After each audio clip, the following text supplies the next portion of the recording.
Hello and welcome, I'm Adam Cherry and this is GB News Originals. Now today we are discussing how nearly 1 million people in our country cannot speak English. Now let's pause for a moment and just let that sink in. 1 million people. It's not a small number, that's equivalent to the entire population of Birmingham, which is our second largest city. So imagine an entire city where English isn't spoken. It's not just a statistic, it's a reality and it's shaping and actually reshaping the fabric of our nation. And according to the latest census data, we're looking at around 986,000 individuals who can't speak English well or at all, which is 1.8% of our population. Let's be clear, we're not talking about people who struggle with complex vocab or the finer points of grammar. We're talking about individuals who can't engage in basic communication in the language of the land they now call home. It gets worse because in some areas the situation is actually far more dire. So take Leicester, for example.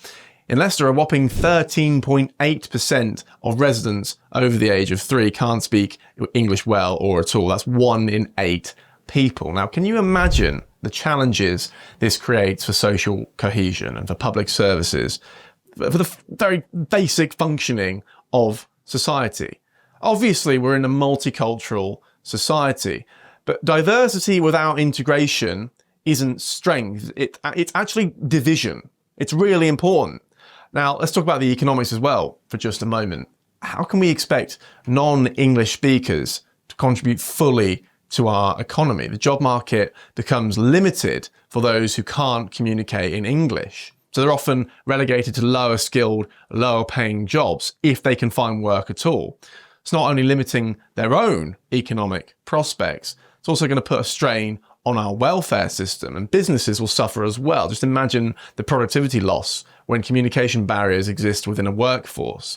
The cost of translation services, the potential for misunderstandings, the limitation on customer service, all of it wraps up to add a significant economic burden. But the implications go beyond just economics. We're talking about the fabric of society.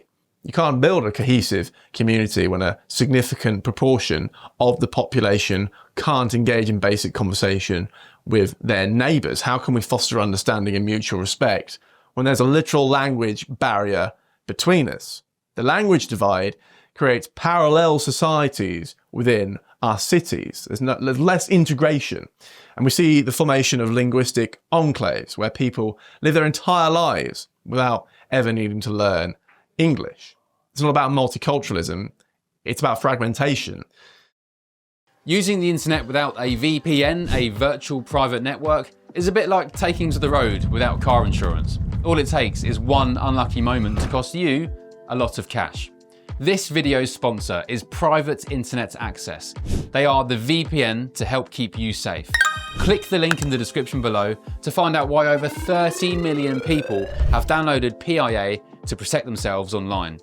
A virtual private network is an app that hides your IP address and helps keep your data private.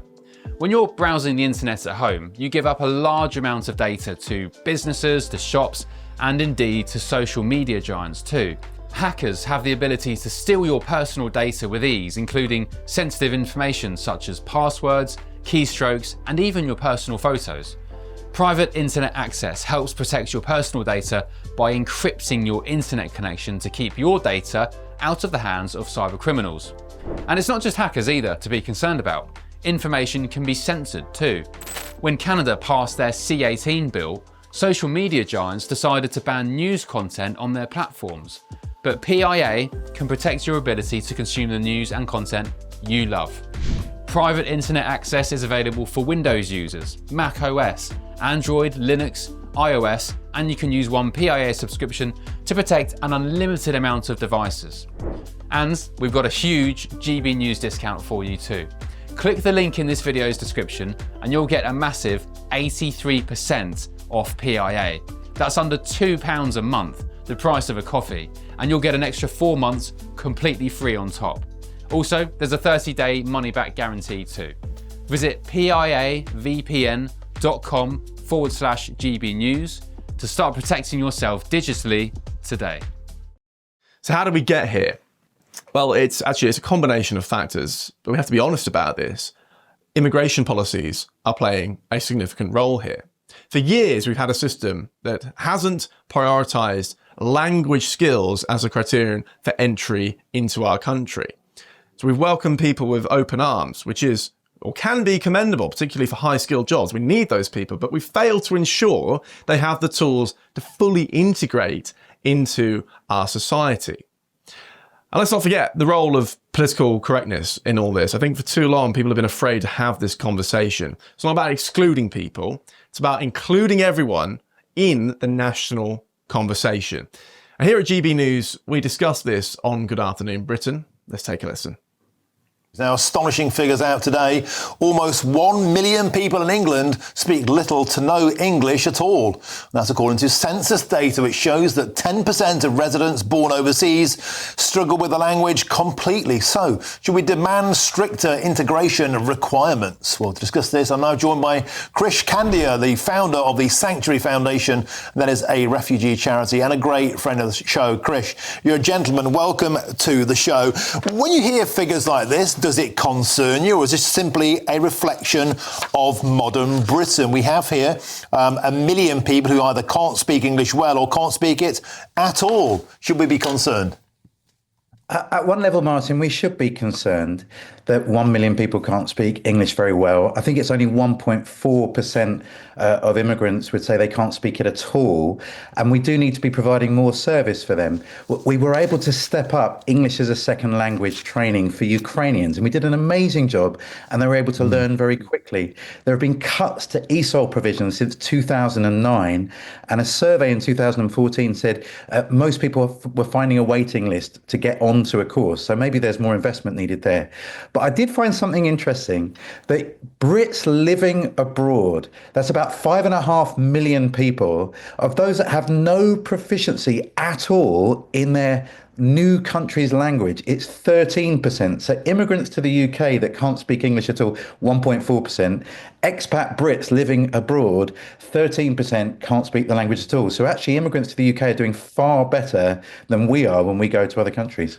Krish, I put myself amongst that number. I can just about get my way to the beach or order a beer. The difference is, however, I'm not claiming benefits in that country. I'm not attempting to be a part of the economy or not in that country. I'm not choosing to live apart at a cost to society. That surely is a key point. We've got record numbers of migrants in the UK not working, 1.6 million in fact, and that's a cost of £8 billion per year to the taxpayer. If you can't speak English at all or well, surely there's a burden upon the taxpayer. That's why it's an issue.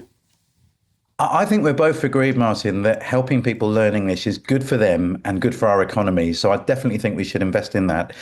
One thing I've noticed, though, wherever you go in the world, you'll normally find locals that have learned to speak English. They show us a great kindness, don't they, by learning our language.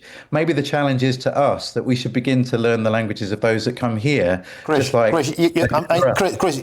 a lovely fella, but you're not telling me that the way out of this is that we all start to learn Arabic or Urdu in Britain. Come on. We have an integration issue. Societies that integrate are more harmonious, more productive, and that's what we should all be wanting, and that means learning the native tongue, does it not, surely? We're agreed. We all need to learn languages. Integration's a two-way street.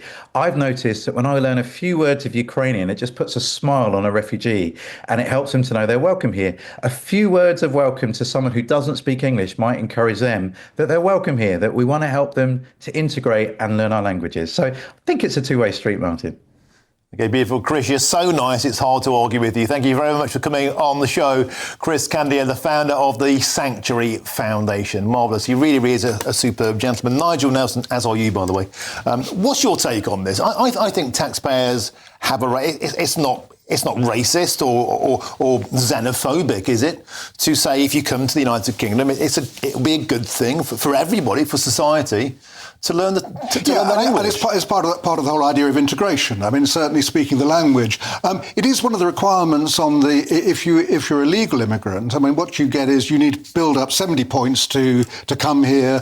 Speaking English represents 10 of those points. So it is something that has been in place for some time. But it's clearly not working. working. Well, the problem often is that it's dependents of people who come here who end up speaking their native language in the home. That's the kind of thing you've got to try and sort out. So what's the answer? It stands to reason if you can't speak English at all or well, then you are less likely to be in gainful employment. It just stands to reason, doesn't it? That's right. And that's what I mean about dependents. It's people who are not working. So if someone is able to bring their dependents across and they stay in the home and just speak their own language at home, they're not likely to go out and learn English. So what's the answer? Their children then do obviously learn English at school. They come back and try and encourage their mother, if it's their mother who's not speaking it, to do so. All right. Would you like to see, for example, a basic English exam for anybody attempting to get any form of visa come into the country? Would that be fair? Well, you get that anyway with the point system. Well, but that's not happening. We've got 1 million people who can't speak English. Well, you speak some English. So, I mean, that's what you have with the points is the 10% thing. I think that the answer is if people don't speak English when they come here, and they've come here legally, we'll stick with people who are legal migrants, more should be done, as we've just heard, to actually encourage them to learn the language. So that means courses have to be provided, and that is at not happening at the taxpayers' moment. expense, and it seems to many people, Nigel Nelson, that will help the economy, the taxpayer letting people in the first place with a good command of the language would be even better and cheaper. The taxpayer has to actually invest to get the kind of decent economy we want. So what we could do is just screen. There will be a taxpayer's expense. We could screen entrance to the country better with none of the costs, none of the hassle. You could just have Canadians, Australians, or whatever. But we want talent from all over the world, and not everyone over talent the world. should and could be expected to speak English, is what many people say. Nigel Nelson, we've got to leave it there. So there you have it. We need to face this conversation. We need to have this conversation head on. Learning English isn't just about words and the finer points of grammar. It's about being part of the national conversation, about being able to fully participate. It's not about erasing cultural identities or forcing assimilation in any sort of aggressive way. It's about creating a common ground. It's a shared language that allows us all to communicate. That is the point of this, to understand each other and to build a more integrated society regardless of where you come from. We're a nation of many voices, many cultures, many traditions, of course, but you need that common language to weave these threads together into modern Britain. And it's time that we recognise the importance of English as the glue to all of that. Well, thank you for listening. This has been Adam Cherry. Don't forget to subscribe to the GB News YouTube channel for more.